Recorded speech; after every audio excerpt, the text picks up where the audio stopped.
I guess I start by saying it's sort of a thing you tell people when they ask you what kind of wood you like best, but I always say a free wood. And after you've been turning a while, some of the nice wood is wood that just shows up in your driveway. And it's good to have some friends like Lee Scarborough or people who live around here that bring wood and leave it without even saying anything sometimes.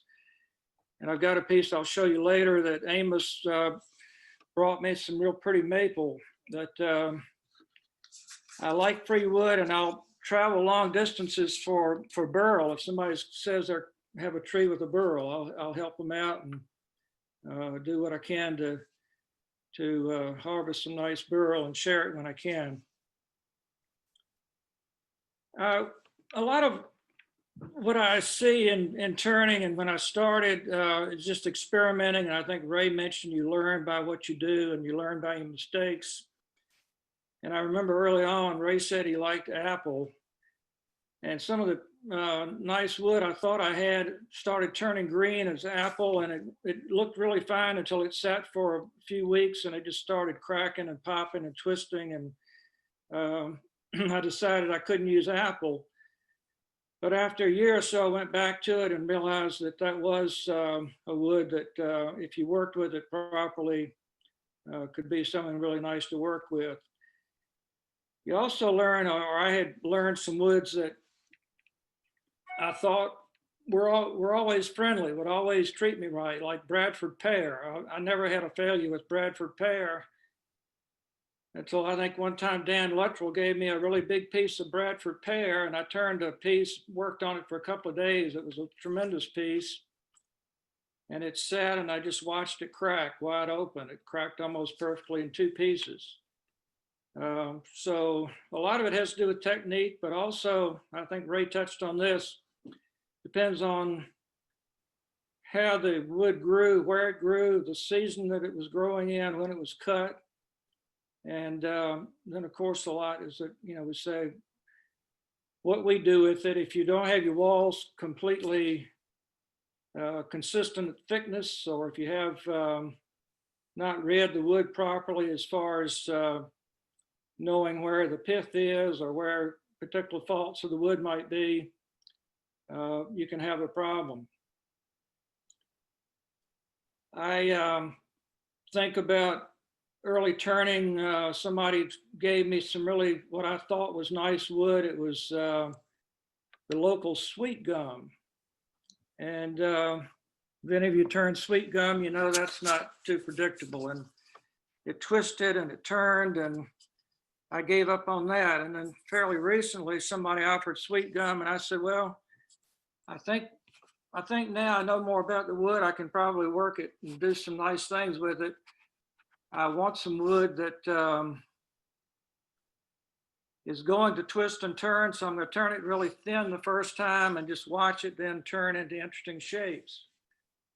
Well, the black wall, the Sweetgum would not turn it, not twist at all in that case. Didn't crack, didn't twist. It dried perfectly straight. So it didn't do what I thought it was going to do. I think the bowl I had last meeting I showed you was one of the ones that I had turned initially, thought it was going to do some funny things. It didn't do it at all. Sort of my list of favorites. Maple I'm always interested in, and there's some maples that are less attractive than others. Silver maple is not one of my favorites, although I have seen pretty pieces done with silver maple, particularly if you are going to carve or do pyro or something like that with it to give it some interest. Red maple, I've got some pieces that came from a large tree in Petersburg, and I think one of these I brought to show and tell before. Really beautiful wood. I don't think the light and the photography here does for it what it should, but really beautiful, nice wood. Works really nicely, fairly hard, and I would love to have all of that I could get. Lee Scarborough brought a couple of pieces of maple here that were cut locally. And when I started turning it, I realized something different. It was something different about it. It was really hard maple. And Ray said that there is some that grows in this area. I think a lot of times it might have been brought in here from somewhere else as smaller trees and planted. But uh,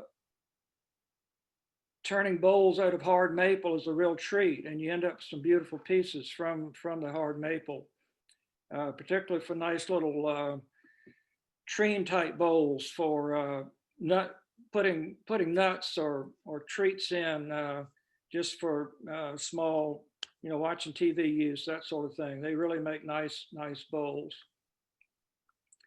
I've been fascinated by spalting of maple, and I've actually been able to create spalting a few times by burying some silver maple or some of the softer maples or sugar maple under leaves and watching them after a while.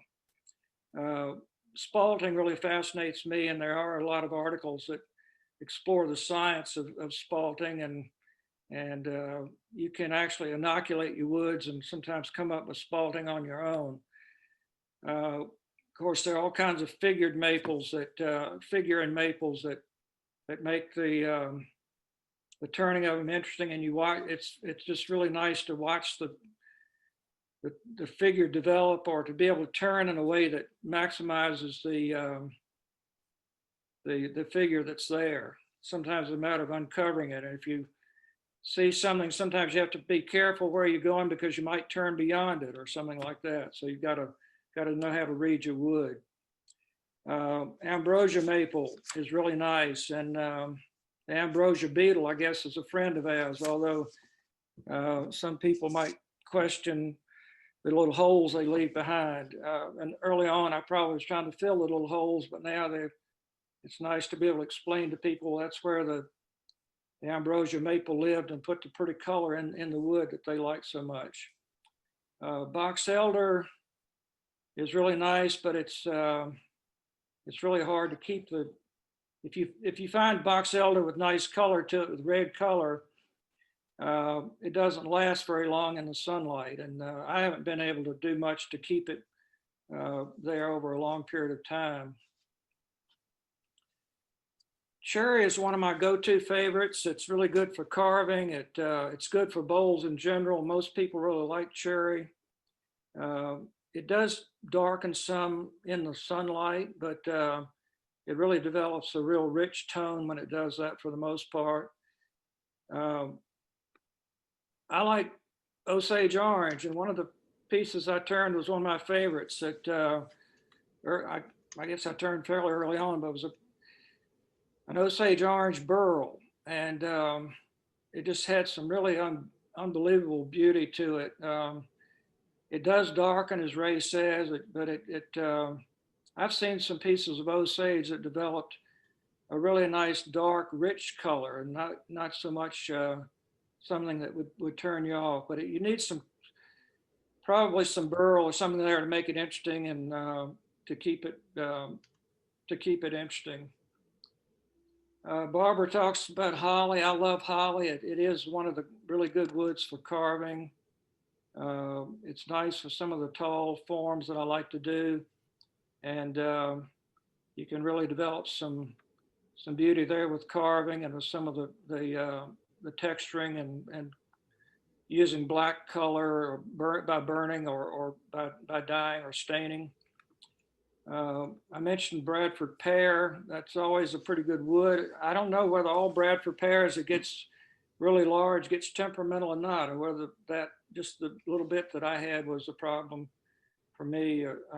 Most of what I've had have been fairly small pieces, because Bradford pear typically blows down pretty early in windstorms. It doesn't stand up well, so a lot of it that have offered to me is where it blew down somewhere. I've had some river birch that was really, really hard. One of the hardest woods I've had as far as difficulty in finishing. So I don't know if all of it's that way or what. I think this was fairly well dried when I got it, and that may be why. Ray talks some about walnut. I'm not a big fan of walnut either. Well, I don't know, Ray, whether we talked that much about, you talked about limbs and I thought about walnut limbs that I've had.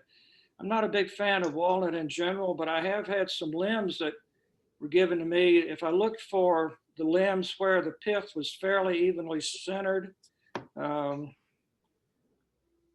I've turned some really nice pieces where I could keep the pith there and then do some of the pieces like the Avellino pieces and work that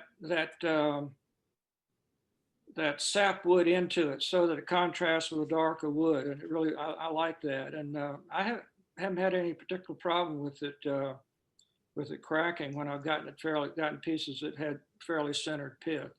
Not always easy to do in a limb because the weight of the limb causes the pith to be off center in many cases. I have had a problem with some walnut burl. I had one really nice big piece of burl, a big burl that I got off my father-in-law's farm. And I cut it off. We had to get a front end loader to get it out of there. And then I cored it and thought I had some really nice things. And it just delaminated. There's a lot of, I guess you call it, Shakes. wind shakes. Who Yeah. said? Wind shake. Yeah. Anyway, where it separates, and some of it separates really to a large extent, and makes it almost useless at times, unless you use a lot of epoxy and stuff to put it back together.